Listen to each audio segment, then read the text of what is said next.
In the name of God, Father, Son, and Holy Spirit.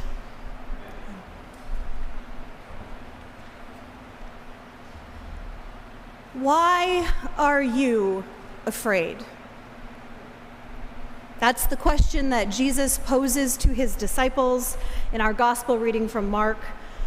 But it also might be the question that Jesus poses to us, each individually, right now.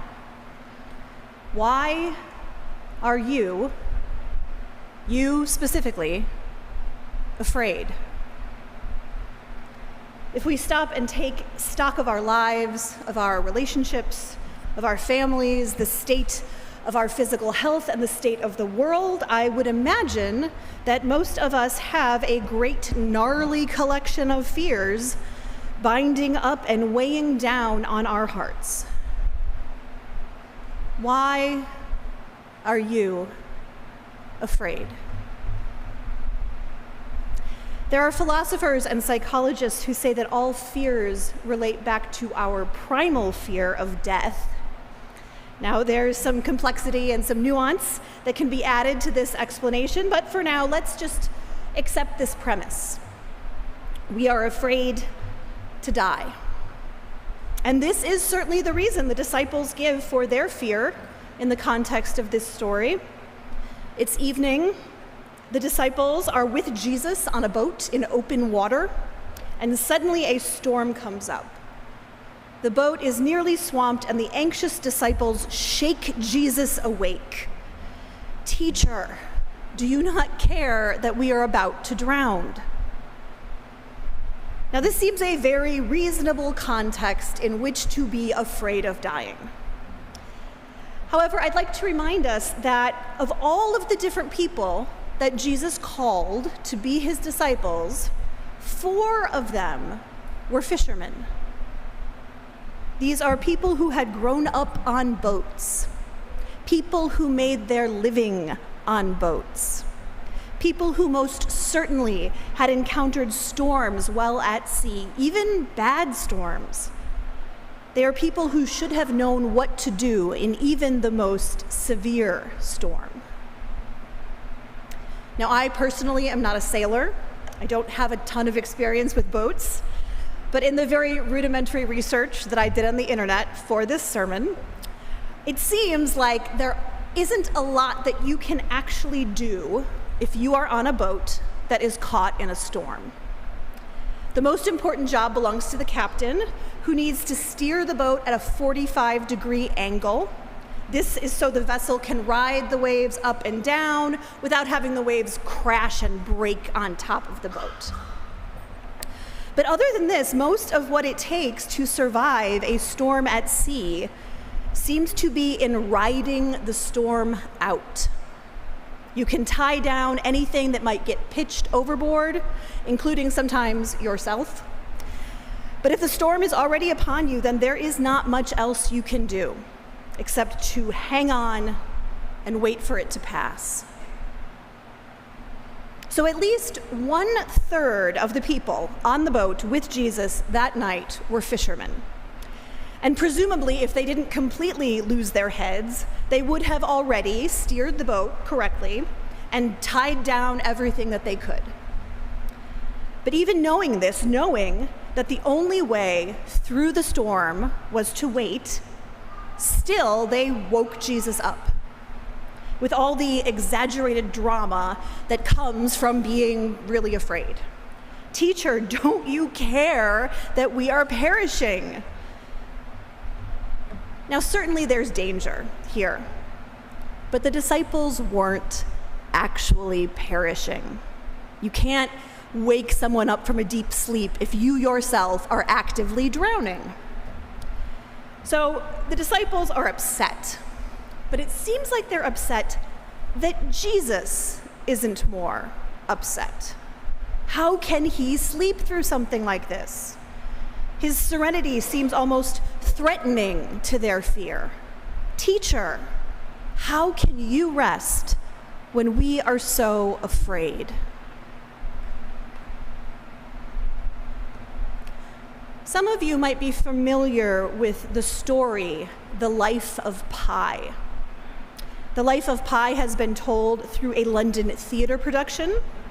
It was a 2012 film by Ang Lee, but it first began its life as a novel written by Jan Martel and published in 2001. Now, The Life of Pi is a story about a young boy. His name is Pi, and his family owns a zoo in Pondicherry, India. And because of unrest in his home country, Pi's family decides that they're going to sell their zoo and move to Canada. And the animals are going to be relocated to North America. So all of them, the family and the zoo animals, take the same boat on their ocean voyage to their new home. But shortly after their trip begins, the cargo ship on which they are all traveling sinks. And Pi finds himself stranded in the middle of the ocean on a lifeboat that is also shared by an orangutan, a zebra, a hyena, and an enormous Bengal tiger who goes by the name of Richard Parker. Now, the animals pretty quickly kill and eat each other, so that it's just Pi left alone on this boat with the tiger. And soon it dawns on Pi that his main problem is not finding food, fresh water, land, or rescue. His most immediate problem is figuring out how not to get eaten by this tiger. And that has to happen before he can go on to find the food, water, land, and rescue that he ultimately needs. So throughout the rest of the story, this scrawny 12-year-old Pi works to tame this 500-pound Bengal tiger, who he is stranded with in the middle of the ocean. Pi utilizes all the animal behavior training tools that he has learned from his time with his family working in their zoo. He eventually develops a reward and punishment regimen that he goes through with the tiger that does eventually allow him to sufficiently tame the tiger so that Pi can exist with him together on the lifeboat long enough to find safety and land. Now, the first time I read this book, I wondered if it wouldn't have been better for Pi to just kill the tiger. The tiger would be gone, and Pi, though a vegetarian, would have access to meat to sustain him through his journey. But by the end of the story, it is clear that the tiger, Richard Parker, has in fact saved Pi's life. He has given Pi a purpose and a task. Thinking, acting, learning how to tame this tiger keeps him alive long enough for the sea to finally deposit them on a safe shore. You see, Pi can't do anything about his main problem. He can't find salvation for himself. He can't make the boat find land on its own. But he can tame this tiger. He can tame his fear. And figuring out how to live with and near a still dangerous animal allows him to get out of his own way, so that ultimately salvation finds them. You see, the horrible truth about religion is that your faith in God will not stop bad things from happening, either to you or to the people that you love. Our Old Testament reading this morning from Job makes this abundantly clear. Job is a righteous and a wealthy man. The Bible is uncompromising, claiming that Job is upright in the sight of God. He is not wicked, he has not lived a life of sin, and yet in the course of one day, Job receives more suffering than any person should be allowed to receive. He loses his livestock, his servants. Each of his 10 beloved children die a horrible death. And Job himself is stricken with a debilitating and a disfiguring illness. Job is visited by 3 friends, and although they know Job, they know that he is a godly man, each one of them eventually concludes that Job must have, at some point, sinned. Because he could only be suffering these horrible tragedies if he deserved it, if God was actively punishing him. To his great credit, Job never doubts himself. He never gives in to the temptation to make his suffering all about himself, to invent a story where he can blame himself and take false responsibility as a way to explain this great unmerited pain. What Job does do is he accuses God of not caring.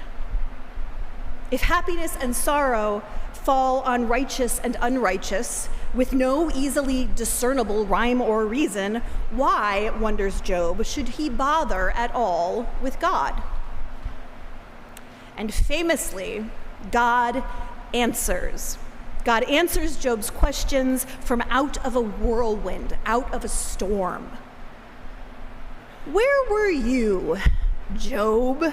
asks God, "when I made the foundations of the earth? Do you know how to hold back the sea? Do you know how to populate the sky with stars?" You see, the human characters in the story are stuck with only two options. Either suffering is a punishment for sin, or God does not care. And God thunderously, resoundingly answers with a third option, which is that maybe it's not only just about you. However real and all-consuming your fear and your anxiety, however horrible your pain and your suffering, who are you to place your pain at the center of the story, at the center of the world? What do you, with your little three-dimensional mind, really understand about how all of this ultimately fits together? Jeffrey Cranor, who is one of my favorite authors of weird fiction, he once wrote that death is only the end if you assume the story is about you. Death is only the end if you assume the story is about you.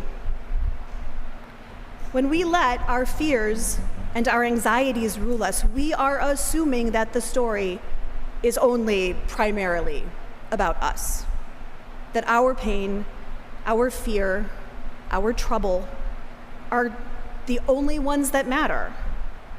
It's not that God doesn't have a story for each of us, it's that our stories are just small branches of a much, much bigger story.